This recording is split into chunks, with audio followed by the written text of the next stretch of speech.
ನಮಸ್ಕಾರ. ಜಿನಿ ನ್ಯೂಸ್ ವೀಕ್ಷಕರಿಗೆ ಸ್ವಾಗತ. ಸುಂಕ ನೀತಿಯನ್ನು ಬದಲಾಯಿಸಲು ಅಮೆರಿಕ ಅಧ್ಯಕ್ಷ ಡೊನಾಲ್ಡ್ ಟ್ರಂಪ್ ಬಯಸುತ್ತಿದ್ದಾರೆ.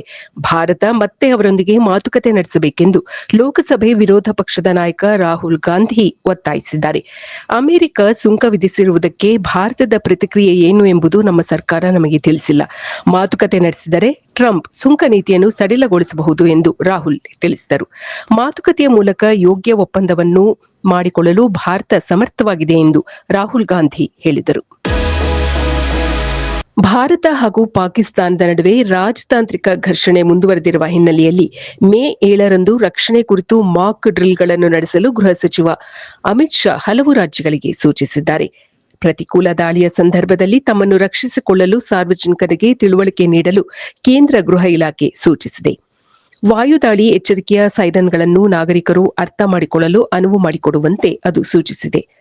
ಅಪಾಯದ ಸಂದರ್ಭದಲ್ಲಿ ನಾಗರಿಕರನ್ನು ಸ್ಥಳಾಂತರಗೊಳಿಸುವುದು ಸೇರಿದಂತೆ ಹಲವಾರು ರಕ್ಷಣಾ ಕ್ರಮಗಳನ್ನು ಪೂರ್ವಾಭ್ಯಾಸ ನೀಡಲು ರಾಜ್ಯಗಳು ಗಮನಹರಿಸಬೇಕು ಎಂದು ಗೃಹ ಇಲಾಖೆ ಹೇಳಿದೆ. ಜೊತೆಗೆ ತನ್ನ ರಾಜ್ಯಗಳಲ್ಲಿರುವ ಪ್ರಮುಖ ಸ್ಥಾವರ ಅಥವಾ ಪ್ರದೇಶಗಳನ್ನು ಮರೆ ಮಾಡುವಂತೆ ರಾಜ್ಯಗಳ ಮುಖ್ಯಮಂತ್ರಿಗಳಿಗೆ ತಿಳಿಸಲಾಗಿದೆ. ಕನ್ನಡ ಅಭಿಮಾನವನ್ನು ಭಯೋತ್ಪಾದನೆಗೆ ಹೋಲಿಕೆ ಮಾಡಿದ ಗಾಯಕ ಸೋನು ನಿಗಮ್ ಅವರಿಗೆ ಪೊಲೀಸ್ ನೋಟಿಸ್ ನೀಡಲಾಗಿದೆ. ಕನ್ನಡ ಹಿತರಕ್ಷಣಾ ವೇದಿಕೆ ಹಾಗೂ ಇತರ ಕನ್ನಡ ಪರ ಸಂಘಟನೆಗಳು ಸೋನು ನಿಗಮ್ ಅವರನ್ನು ಬಂಧಿಸುವಂತೆ ಆಗ್ರಹಪಡಿಸಿದೆ. ಈ ಮಧ್ಯೆ ಬೆಂಗಳೂರಿನಲ್ಲಿ ನಿನ್ನೆ ನಡೆದ ಚಲನಚಿತ್ರ ವಾಣಿಜ್ಯ ಮಂಡಳಿಯ ಸಭೆಯಲ್ಲಿ ಸೋನು ನಿಗಮ್ ಅವರನ್ನು ಇನ್ನು ಮುಂದೆ ಕನ್ನಡ ಚಿತ್ರಗಳಿಂದ ಬ್ಯಾನ್ ಮಾಡುವುದಾಗಿ ತಿಳಿಸಲಾಯಿತು. ಕನ್ನಡ ಪರ ಸಂಘಟನೆಗಳು ನೀಡಿರುವ ದೂರನ್ನು ದಾಖಲಿಸಿಕೊಂಡಿರುವ ಪೊಲೀಸ್ನವರು ಸೋನು ನಿಗಮ್ ಅವರಿಗೆ ತನಿಖೆಗೆ ಒಳಪಡುವಂತೆ ನೋಟಿಸ್ ಜಾರಿ ಮಾಡಿದೆ. ಜೊತೆಗೆ ಘಟನೆ ನಡೆದ ಕಾರ್ಯಕ್ರಮದ ಆಯೋಜಕರಿಗೂ ಕೂಡ ನೋಟಿಸ್ ಜಾರಿ ಮಾಡಲಾಗಿದೆ. ಯೋಗ ಗುರು ಹಾಗೂ ಪದ್ಮಶ್ರೀ ಪುರಸ್ಕೃತರಾದ ಸ್ವಾಮಿ ಶಿವಾನಂದ ಸರಸ್ವತಿ ಅವರು ವಾರಣಾಸಿಯಲ್ಲಿ ನಿಧನರಾಗಿದ್ದಾರೆ.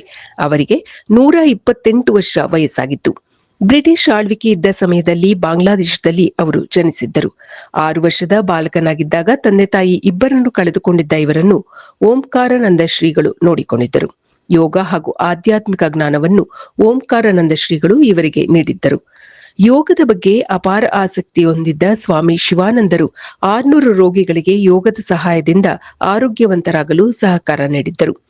ಯೋಗದ ಬಗ್ಗೆ ಇವರಿಗಿದ್ದ ಆಳವಾದ ಜ್ಞಾನವನ್ನು ಪರಿಗಣಿಸಿ ಭಾರತ ಸರ್ಕಾರ 2022ರಲ್ಲಿ ಇವರಿಗೆ ಪದ್ಮಶ್ರೀ ಪ್ರಶಸ್ತಿ ನೀಡಿ ಗೌರವಿಸಿತ್ತು. ಯೋಗರತ್ನ ಪ್ರಶಸ್ತಿಯೂ ಕೂಡ ಇವರನ್ನು ಅರಸಿ ಬಂದಿತ್ತು. ಚಾಮರಾಜನಗರ ಜಿಲ್ಲೆಯಲ್ಲಿ ಮಾವು ಮಾರಾಟ ಜೋರಾಗಿ ನಡೆಯುತ್ತಿದೆ. ಮಾವಿನ ಹಣ್ಣಿನ ವಿವಿಧ ತಳಿಗಳಾದ ಬಾದಾಮಿ, ಸಿಂಧೂರ, ರಸಪುರಿ ಹಣ್ಣುಗಳು ಹೆಚ್ಚಿನ ಪ್ರಮಾಣದಲ್ಲಿ ಮಾರುಕಟ್ಟೆಗೆ ಪೂರೈಕೆಯಾಗಿದೆ. ಆದರೂ ಬೆಲೆ ಮಾತ್ರ ದುಬಾರಿಯಾಗಿಯೇ ಇದೆ. ದುಬಾರಿ ಬೆಲೆ ಇದ್ದರೂ ಸಹ ಗ್ರಾಹಕರು ಮಾವಿನ ಹಣ್ಣುಗಳನ್ನು ಖರೀದಿಸಿ ಹಣ್ಣಿನ ರುಚಿ ಸವಿಯುತ್ತಿದ್ದಾರೆ.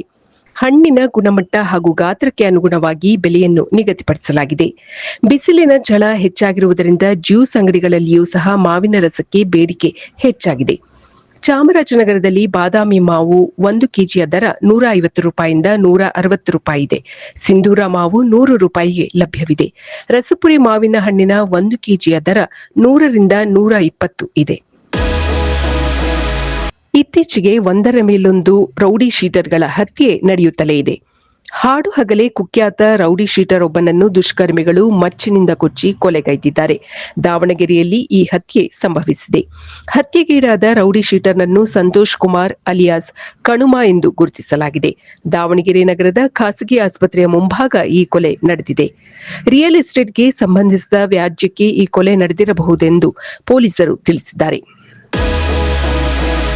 ಪೆಹಲ್ಗಾಮ್ನಲ್ಲಿ ಉಗ್ರರ ದಾಳಿ ನಡೆದು ಇಂದಿಗೆ ಸರಿಯಾಗಿ 15 ದಿನಗಳು. ಏಪ್ರಿಲ್ 22ರಂದು ಕಾಶ್ಮೀರದ ಪೆಹಲ್ಗಾಮ್ ಕಣಿವೆಯಲ್ಲಿ ವಿಹರಿಸುತ್ತಿದ್ದ ಪ್ರವಾಸಿಗರ ಮೇಲೆ ಉಗ್ರರು ಗುಂಡಿನ ದಾಳಿ ನಡೆಸಿದ್ದರು. ಈ ಅಘಾತದ ದಾಳಿಯಲ್ಲಿ 26 ಮಂದಿ ಪ್ರವಾಸಿಗರು ಮೃತಪಟ್ಟು 3 ಗಾಯಗೊಂಡಿದ್ದರು.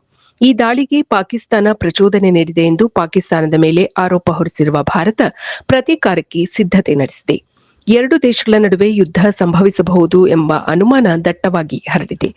ಭಾರತದ ಪ್ರಧಾನಿ ನರೇಂದ್ರ ಮೋದಿಯವರು ಸರಣಿ ಸಭೆಗಳನ್ನು ನಡೆಸುತ್ತಿರುವುದು ಈ ಅನುಮಾನಕ್ಕೆ ಪುಷ್ಟಿ ಒದಗಿಸಿದಂತಾಗಿದೆ.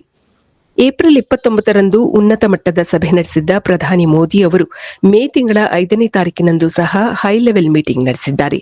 ಸಭೆಯಲ್ಲಿ ಸೇನಾ ಮುಖ್ಯಸ್ಥರು, ಎನ್ಎಸ್ಐ ಮುಖ್ಯಸ್ಥರು ಹಾಗೂ ರಕ್ಷಣಾ ಸಚಿವರು ಭಾಗವಹಿಸಿದ್ದರು. ಅಲ್ಲದೆ ಮೂವರು ಸೇನಾ ಮುಖ್ಯಸ್ಥರನ್ನು ಪ್ರತ್ಯೇಕವಾಗಿಯೂ ಪ್ರಧಾನಿ ಮೋದಿ ಅವರು ಭೇಟಿಯಾಗಿ ಮಾತುಕತೆ ನಡೆಸಿದ್ದಾರೆ. ಬೆಂಗಳೂರಿನ ಇಬ್ಬರು ಪೊಲೀಸ್ ಅಧಿಕಾರಿಗಳು ಲೋಕಾಯುಕ್ತ ಬೀಸಿದ ಬಲೆಗೆ ಸಿಲುಕಿ ಅರೆಸ್ಟ್ ಆಗಿದ್ದಾರೆ. ಕೆಂಪೇಗೌಡ ಪೊಲೀಸ್ ಠಾಣೆಯ ಪಿಎಸ್ಐ ಹಾಗೂ ಸಬ್ ಇನ್ಸ್ಪೆಕ್ಟರ್ ಅವರೇ ಬಂಧಿತರಾಗಿರುವ ಅಧಿಕಾರಿಗಳು. ತಮ್ಮ ಠಾಣೆಯಲ್ಲಿ ದಾಖಲಾಗಿದ್ದ ಪ್ರಕರಣವೊಂದಕ್ಕೆ ಸಂಬಂಧಿಸಿದಂತೆ ಅವರು ಆವಲಹಳ್ಳಿಯ ಕೇಶವಮೂರ್ತಿ ಅವರ ಮುಂದೆ ಲಂಚದ ಬೇಡಿಕೆ ಇಟ್ಟಿದ್ದರು. ಈ ಸಂಬಂಧ ಕೇಶವಮೂರ್ತಿ ಲೋಕಾಯುಕ್ತ ಪೊಲೀಸ್ ಠಾಣೆಗೆ ದೂರು ದಾಖಲಿಸಿದ್ದರು. ಲೋಕಾಯುಕ್ತ ಡಿವೈಎಸ್ಪಿ ಗಿರೀಶ್ ಅವರ ಮಾರ್ಗದರ್ಶನದಲ್ಲಿ ಕಾರ್ಯಾಚರಣೆಯೊಂದನ್ನು ರೂಪಿಸಲಾಗಿತ್ತು. ಲೋಕಾಯುಕ್ತ ಪೊಲೀಸ್ ಅವರ ಸೂಚನೆಯಂತೆ ಕೇಶವಮೂರ್ತಿ ಕೆಂಪೇಗೌಡ ಪೊಲೀಸ್ ಠಾಣೆಯ ಬಳಿಯಲ್ಲಿಯೇ ಪೊಲೀಸ್ ಇನ್ಸ್ಪೆಕ್ಟರ್ ಶಿವಾಜಿರಾವ್ ಹಾಗೂ ಪಿಎಸ್ಐ ಶಿವಾನಂದ ಅವರಿಗೆ 1 ಲಕ್ಷ ರೂಪಾಯಿಗಳನ್ನು ನೀಡಿದ್ದರು. ತಕ್ಷಣವೇ ದಾಳಿ ನಡೆಸಿದ ಲೋಕಾಯುಕ್ತ ಪೊಲೀಸರು ಇಬ್ಬರು ಅಧಿಕಾರಿಗಳನ್ನು ಅರೆಸ್ಟ್ ಮಾಡಿ ಲಂಚದ ಹಣವನ್ನು ವಶಕ್ಕೆ ಪಡೆದಿದ್ದಾರೆ. ಇದು ಈ ದಿನದ ಸುದ್ದಿಗಳು. ನಿರಂತರ ಸುದ್ದಿಗಳಿಗಾಗಿ ವೀಕ್ಷಿಸುತ್ತಿರಿ ಜೀನಿ ನ್ಯೂಸ್. ನಮಸ್ಕಾರ. ಇನ್ನಷ್ಟು ಬಿಸಿ ಬಿಸಿ ಸುದ್ದಿಗಳಿಗಾಗಿ ವೀಕ್ಷಿಸುತ್ತಿರಿ ಜೀನಿ ನ್ಯೂಸ್. ಇದು ರೀಲ್ ಅಲ್ಲ, ರಿಯಲ್ ನ್ಯೂಸ್. ಯಾರಿಗೂ ಹೆದರದ, ಯಾರಿಗೂ ಹೆದರಿಸದ ರಿಯಲ್ ನ್ಯೂಸ್, ಜೀನಿ ನ್ಯೂಸ್.